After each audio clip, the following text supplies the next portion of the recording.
আজকে আপনাদেরকে আমার উদাত্ত আহ্বান, পীরগঞ্জের এই আবু সাইদের স্বপ্ন,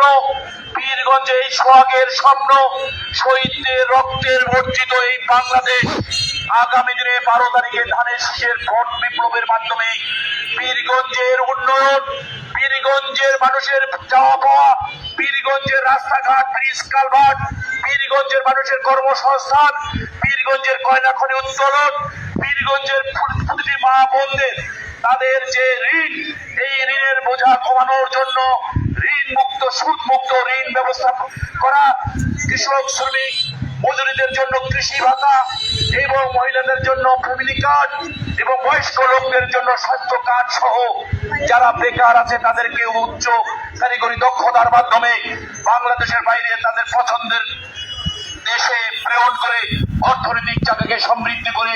বাংলাদেশ এবং তাদের পরিবারকে সমৃদ্ধ করার জন্য আমরা একটি বড় প্রাণ আমাদের প্রিয় নেতা তারেক রহমানের। আসুন, আজকে আমরা দেখেছি 54 বছর স্বাধীনতার পর 33 বছরে পীরগঞ্জকে শাসন করেছে, শোষণ করেছে এবং আমাদেরকে বিভিন্ন ভাবে নির্যাতিত নিপীড়িত করেছে। আজকে আমরা দেখেছি বহিরাগত লোকদেরকে ভোট নিয়ে গিয়ে আমাদেরকে অবহেলিত করেছে,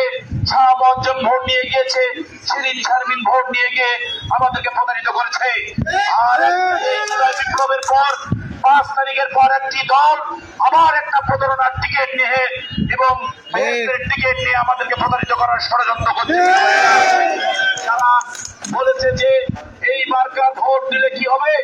এই মার্কায় ভোট দিলে জান্নাতে যাওয়া যাবে, যারা বলে এবং যাদেরকে বোঝায় এটা সম্পূর্ণ মিথ্যা এবং এটা একটি ধর্ম ব্যবসায়ী দল। বাংলাদেশকে এবং পীরগঞ্জের মানুষকে সচেতন হতে হবে, মা বোনদেরকে সচেতন হবে। আবার যদি পীরগঞ্জকে আবার কেউ যদি প্রতারণা করে আপনার আমার ভোট কৌশলে নিয়ে বেহেশতের টিকিটের কথা বলে ছলনা করে প্রহসন করে ধর্মকে ব্যবহার করে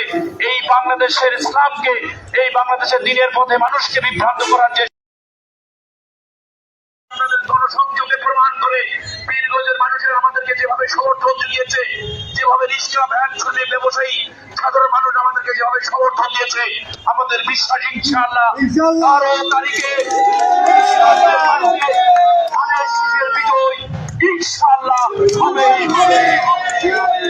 তাই আসুন আমরা আজকে থেকে শপথ নেব, 12 তারিখে বিজয় সুনিশ্চিত না হওয়া পর্যন্ত একটি দল ভোটকে বিভ্রান্ত করার জন্য, ভোট ডাকাতি করার জন্য, ভোটে কেন্দ্রে আসার যদি না আসতে পারে বিভিন্ন আদিবাসী, কিছু হিন্দু সম্প্রদায় বিভিন্ন মানুষকে হুমকি ধমকি দিচ্ছে।